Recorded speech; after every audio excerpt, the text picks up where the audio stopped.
Hello students, जैसा कि हमने बताया था कि ये अगला वीडियो लास्ट वीडियो है इस चैप्टर का, सेक्सुअल रिप्रोडक्शन फ्लावरिंग प्लांट का। इसमें हम post fertilization structure and event की चर्चा कर रहे थे, जिसमें एंडोस्पर्म और एम्ब्रियो की चर्चा हो चुकी है। अब हम आज इस वीडियो में सीड से रिलेटेड और कुछ टर्म जिसकी हम चर्चा किए थे कि एपोमेक्सिस और पॉलीएम्ब्रियनी स्पेशली चर्चा करना है। तो सबसे पहले सीड को जान लेते हैं कि seed is the final product of sexual reproduction. ये लास्ट में सीड बन जाता है, इसी के जर्मिनेशन से न्यू प्लांट आता है सेक्सुअल रिप्रोडक्शन का, या रिप्रोडक्शन का जो मेन पर्पज होता है अगली जनरेशन के लिए आप स्प्रिंग तैयार करना। तो फ्लावरिंग प्लांट में सेक्सुअल रिप्रोडक्शन की केस में जो एंड प्रोडक्ट है, जो नए प्लांट को जर्मिनेट करने में हेल्प करता है, वो सीड है। Biologically seed is fertilized ovule. Fertilized ovule इसलिए कह रहे हैं क्योंकि फर्टिलाइजेशन के बाद ओव्यूल ही सीड में कन्वर्ट हो जाता है। और ओव्यूल के अंदर जो चेंज आपने जाना उसकी चर्चा कर लिए हैं कि ओव्यूल में ही डबल फर्टिलाइजेशन हुआ था, एंडोस्पर्म और एम्ब्रियो बन चुका है। चूँकि ओव्यूल के अंदर ये भी बना था और अब सीड की बात कर रहे हैं, इसका मतलब सीड के अंदर ही, सीड के ही पार्ट ये हो गए। Embryo and endosperm are the part of seed. तो ओव्यूल की जो कवरिंग थी, आउटर इंटेगुमेंट और इनर इंटेगुमेंट, दो इंटेगुमेंट थे। अब ओव्यूल अगर सीड हो गया तो अब यही जो ओव्यूल की कवरिंग थी अब भी वो है, लेकिन अब चूंकि ओव्यूल नहीं रहा तो अब ये सीड की कवरिंग हो गई, इसे सीड कोट कहते हैं। सीड की कवरिंग को वही जो इंटेगुमेंट थे अब सीड कोट में कन्वर्ट हो जाते हैं। जनरली कभी कभी दोनों लेयर अलग नहीं होती, इस कदर फ्यूज हो जाती है, एक ही दिखती है, लेकिन उसमें जो एक्सटर्नल लेयर होती है सीड कोट की, उसे दोनों को अलग अलग नाम दे दिया गया है। इंटेगुमेंट नाम अब नहीं कहते हैं, अब सीड कोट एक को कहते हैं टेस्टा और एक को कहते हैं tegmen. Outer part टेस्टा, inner part tegmen. जैसे चने की छिलके को आप निकाल के देखें, वही सीड कोट है। अंकुरित खास करके अगर हो गया है तो सारे पार्ट आप इसलिए देख लेते हैं, तो एक ही छिलका आपको दिखता है। लेकिन हम ये कह रहे हैं अगर उसके कलर को देखें, आउटर कलर थोड़ा सा डार्क होता है, इनर थोड़ा लाइट होता है, तो दोनों फ्यूज हो गए हैं। लेकिन आउटर सरफेस टेस्टा को रिप्रेजेंट करती है और इनर सरफेस टेगमेन है, और दोनों फ्यूज हो गए हैं, सीड कोट हो गया। अब बात ये आती है कि जो ओव्यूल के अंदर दो स्ट्रक्चर बनी, एंडोस्पर्म और एम्ब्रियो।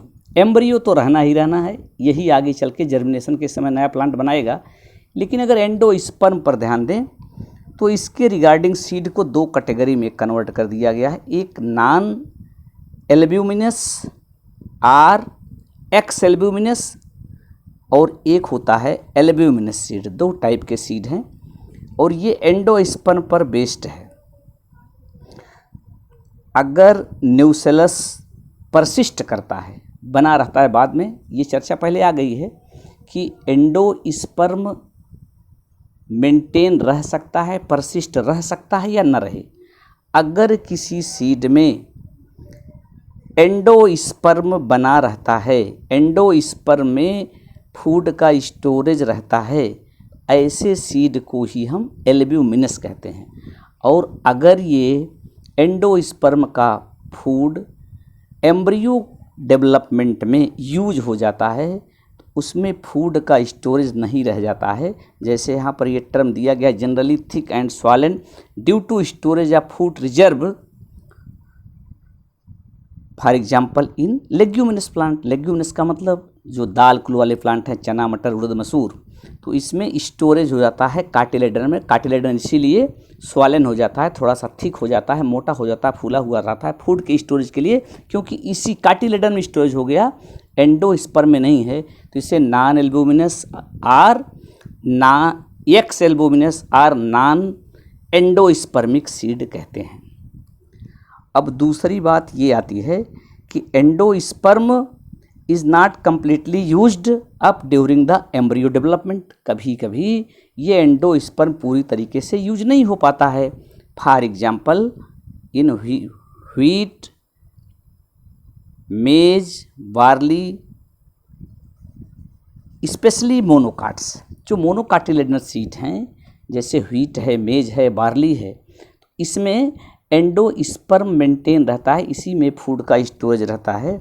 ऐसे सीड को ही एंडोस्पर्मिक सीड कहते हैं। और दूसरा टर्म आता है कि जब ओव्यूल में फर्टिलाइजेशन हो गया, बहुत से चेंजेज आते हैं, तो एम्ब्रियो सैक बनने से पहले मैक्सिमम पार्ट जो इंटेगुमेंट से कवर्ड था न्यूसेलस था।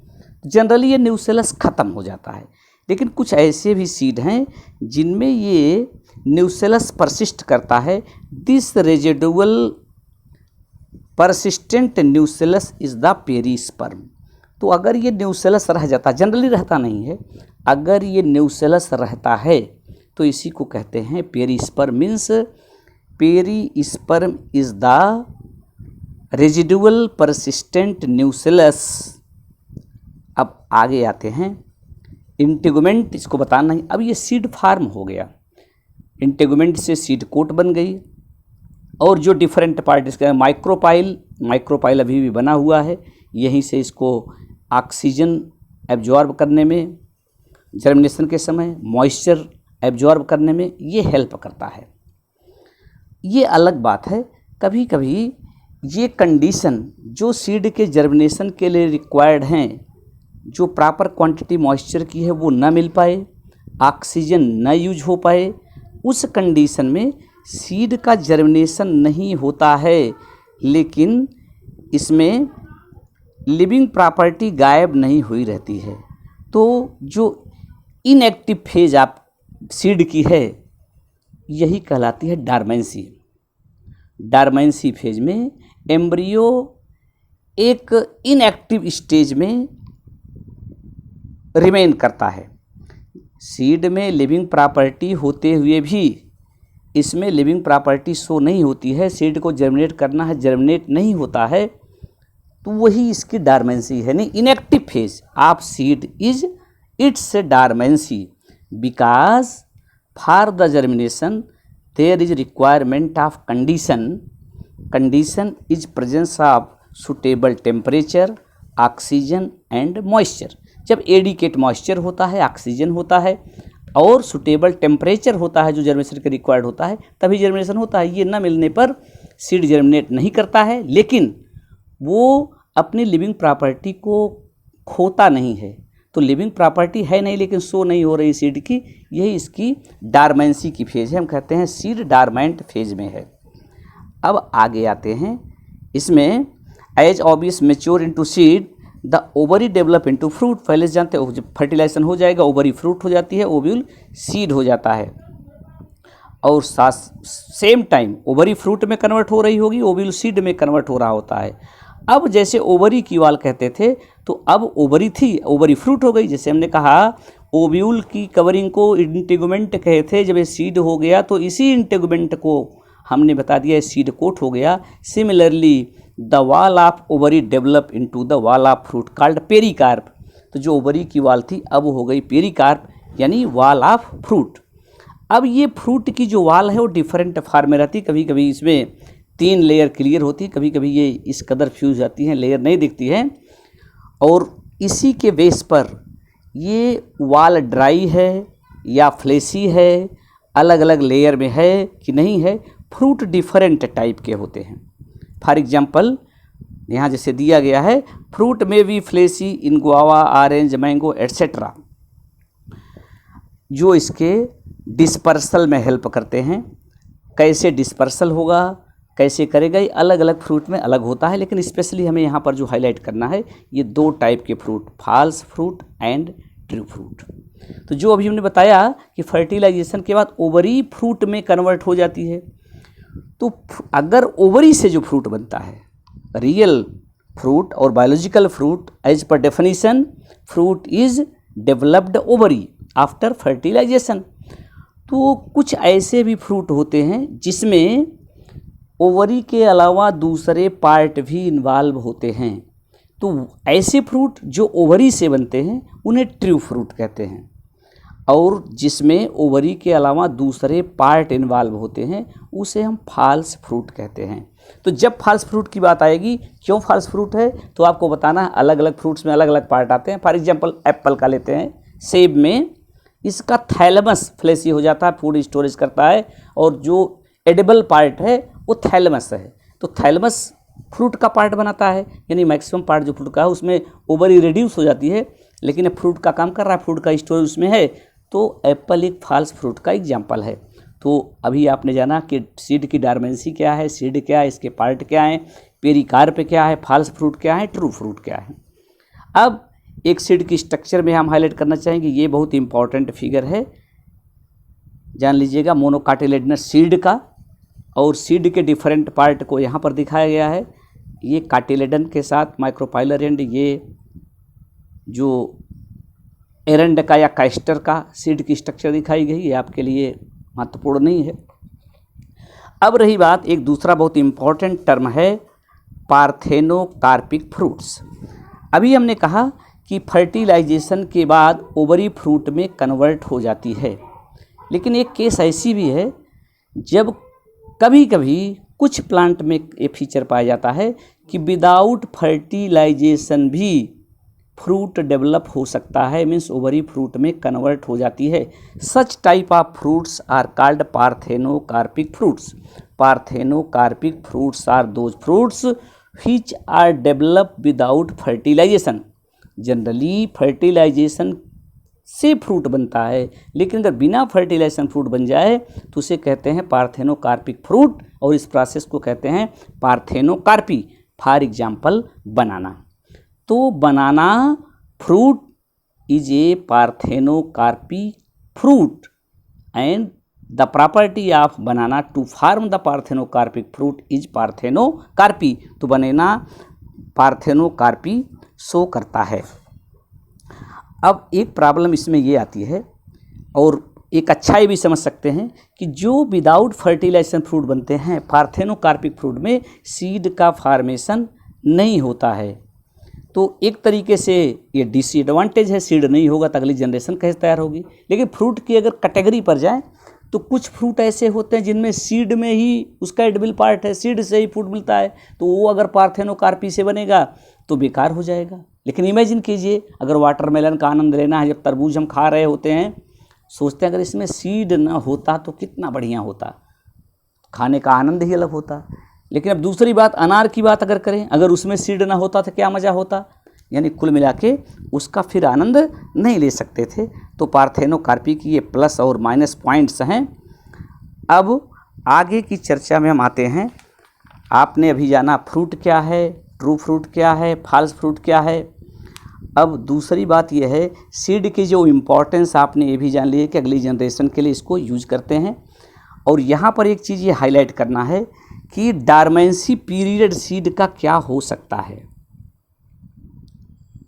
ये अलग अलग सीड पर डिपेंड करता है। For example, how long to the seed remain alive after the disperse. जब उसका डिस्पर्सल हो जाता है, फ्रूट से अलग होकर के नई जनरेशन के लिए वो तैयार है, सुटेबल कंडीशन में जर्मिनेट करके नया प्लांट बना सकता है, तो उसमें बात ये आती है कि उसका लाइफ पीरियड क्या होगा, डॉर्मेंसी कितने समय तक उसकी बनी रह सकती है। तो ये अलग अलग प्लांट में अलग अलग होता है, यानी means dormancy period where is greatly in plant to plant, species to species.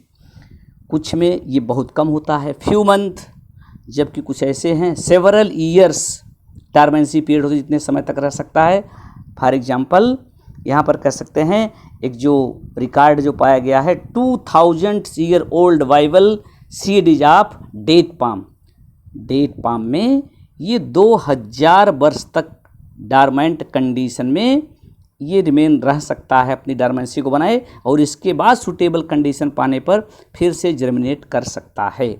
तो ये अलग है। तो डॉर्मेंसी से फ़ायदा क्या जान सकते हैं, अगर डॉर्मेंसी ना होती तो सीड का स्टोरेज हम नहीं कर सकते थे। और दूसरा ये है कि अगर ये नेचुरल कहीं पर डॉर्मेंसी शो करता है, फेवरेबल कंडीशन नहीं मिलती है, तो उसकी जो वाइबिलिटी है वो ख़त्म नहीं होती है, और एप्रोप्रिएट कंडीशन में फिर से वो नए प्लांट को ग्रो कर सकता है through the process of germination. अब लास्ट एक चर्चा पर आते हैं, एपोमेक्सिस एंड पॉली एम्ब्रियानी क्या है। तो एपोमेक्सिस में मेन चीज़ ये जानना है, अभी हमने कहा था seed is general are the products of fertilization, seed fertilization से बनता है।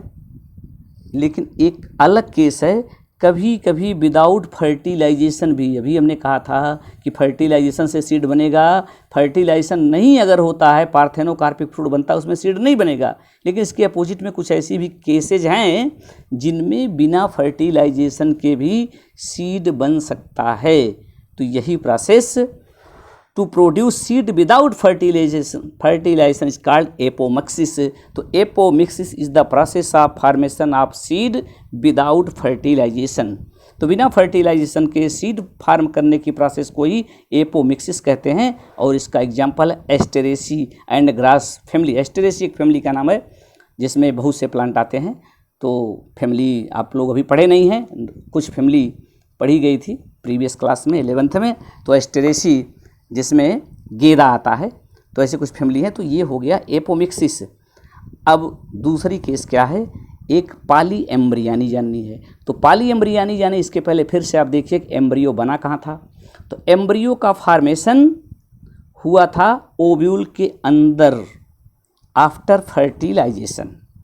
तो अभी जो आपने देखा एम्ब्रियो जाइगोट से बना था, एक एम्ब्रियो सैक के अंदर, एक ओव्यूल के अंदर एक जाइगोट बना था, यानी एक एम्ब्रियो बना था।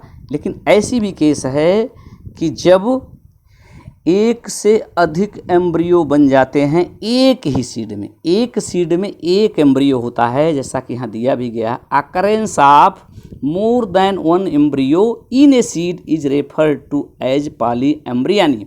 Poly means many, embryo means embryo. तो एम्ब्रियानी मतलब process of formation of embryo.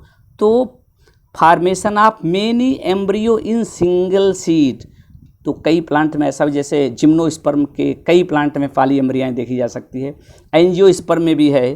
For example यहाँ पर एक एक्टिविटी दी गई है, take out the seed of orange and squeeze them, observe the many embryo of different size and shapes for each seeds. तो ये पॉली एम्ब्रियानी की इवेंट है जो कई होती है। अब ये पॉली एम्ब्रियानी के भी बहुत से फ़ायदे और नुकसान हैं। तो इमीडिएटली पहले हम इस पर आते हैं कि इसके क्या बेनिफिट्स हैं, क्या लॉस हैं। तो इसके लिए आप लास्ट पैरा यहाँ पर आते हैं, हम बात करते हैं, ये पॉइंट हाईलाइट करना है यहाँ से। Hybrid varieties of several of our food and vegetable crops are being extensively cultivated.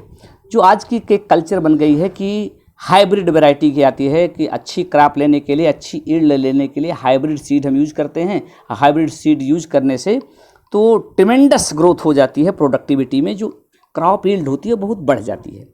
लेकिन उसके साथ एक प्रॉब्लम है कि जो हाइब्रिड सीड्स होते हैं वो कास्टली होते हैं, और एक बार जब आप उसको यूज़ कर लिए तो दूसरी बार नहीं यूज़ कर सकते हैं। दो रीज़न से कभी कभी उसमें वो ईल्ड नहीं हो पाती है, उसकी जो प्रॉपर्टी हाइब्रिड सीड की रहती है वो नहीं रह पाती है। तो बार बार उसको आपको परचेज करना, हाइब्रिड वैरायटी बार बार यूज करने हैं। तो इस तरीके से वो कास्टली भी पड़ जाता है, एक बार यूज करते हैं।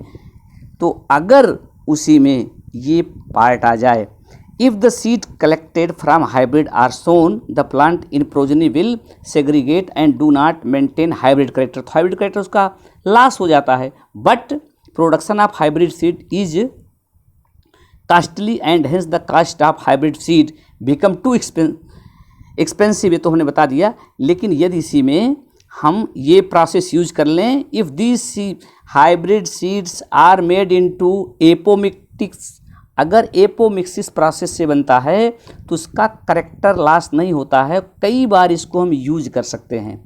तो इस तरीके से एपोमिक्सिस की ये इम्पॉर्टेंस है। हाइब्रिड सीड मार्केट से जो यूज किए जाते हैं उसके कंपैरिजन में यदि हम एपोमिक्सिस से इसको तैयार करें तो ये बेनिफिशियल होता है। तो this was all about the sexual reproduction in flowering plants.